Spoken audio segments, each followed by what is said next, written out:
고린도전서 2장. 여러분도 기억하시겠지만 내가 처음으로 여러분에게 가서 하나님이 행하신 놀라운 일을 전할 때 나는 번지르한 말이나 최신 철학으로 여러분을 감동시키려고 하지 않았습니다. 오히려 나는 쉽고 분명하게 전하라고 노력했습니다. 처음에는 예수가 누구이신지를 전했고 그 다음에는 십자가에 달리신 예수가 어떤 일을 하셨는지를 전했습니다. 나는 그 일을 어떻게 해야 하는지 자신이 없었고 내가 그 일에 적합하지 않다는 것을 절실히 느꼈습니다. 더 솔직히 말씀드리면 나는 몹시도 두려웠습니다. 내가 메시지를 전할 때 여러분이나 다른 누구에게 감동을 주지 못한 것은 그 때문입니다.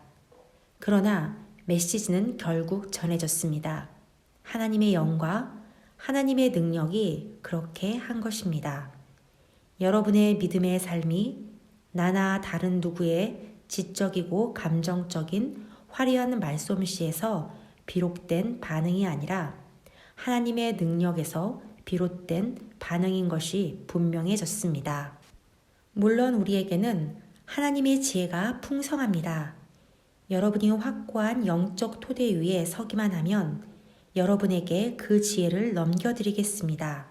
그런데 그 지혜는 대중적인 지혜도 아니고 고임금의 전문가들이 선호하는 지혜도 아니고 한두 해가 지나면 시대에 뒤처지고 마는 지혜도 아닙니다. 하나님의 지혜는 그분의 목적 깊은 곳에 비밀하게 감춰진 지혜입니다. 겉만 살피는 사람은 그 지혜를 찾을 수 없습니다. 그 지혜는 최신 소식이 아니라 가장 오래된 소식입니다. 그 지혜는 우리가 등장하기 훨씬 오래전에 하나님께서 그분의 가장 좋은 것을 우리 안에 드러내시려고 정하신 방식입니다. 우리 시대의 전문가들은 그 영원한 계획이 무엇인지 조금도 알지 못했습니다. 만일 알았더라면 그들은 하나님께서 계획하신 생명의 주님을 십자가에 매달아 죽이지 않았을 것입니다. 다음에 성경 말씀이 있는 것은 그 때문입니다. 어느 누구도 이 같은 것을 보거나 듣지 못했고 이 같은 것을 상상해 본 적도 없다. 그것은 하나님께서 자기를 사랑하는 이들을 위해 마련해 두신 것이다. 하지만 여러분은 그것을 보고 들었습니다. 이는 하나님께서 그분의 영을 통해 그 모든 일을 여러분 앞에 다 드러내 보이셨기 때문입니다. 성령께서는 표면에서 떠도는 것에 만족하지 않으시고 하나님의 깊은 곳으로 뛰어드셔서 하나님이 처음부터 계획하신 것을 드러내십니다.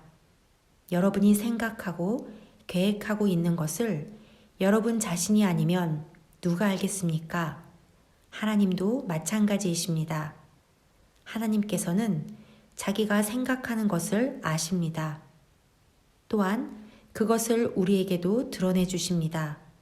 하나님께서는 우리에게 베푸시는 생명과 구원의 선물을 자세히 알려주십니다. 우리는 이 세상의 추측과 견해에 의지할 필요가 없습니다. 우리가 이 사실을 아는 것은 책을 읽거나 학교에 다녀서가 아니라 하나님께 직접 배웠기 때문입니다. 하나님께서 예수를 통해 우리를 1:1로 가르쳐 주셨습니다. 그와 같은 방식으로 우리도 그것을 여러분에게 직접 전합니다. 영에 속하지 않은 사람은 본질상 하나님의 영의 선물을 받을 수 없습니다. 그에게는 그럴 가능성이 없습니다. 그의 눈에는 그 선물들이 대단히 어리석은 것처럼 보이기 때문입니다. 영을 알 수 있는 통로는 영밖에 없습니다. 하나님의 영과 우리의 영은 막힘없이 서로 통합니다. 우리는 영적으로 살아있어서 하나님의 영이 하고 계신 모든 일에 다가갈 수 있습니다. 우리는 영에 속하지 않은 사람들의 판단을 받지 않습니다. 하나님의 영을 아는 사람 누구인가? 하나님께서 하고 계신 일을 아는 사람 누구인가? 라는 이사야의 물음에 답이 주어졌습니다. 바로 그리스도이십니다. 그리고 우리는 그리스도의 영을 가졌습니다.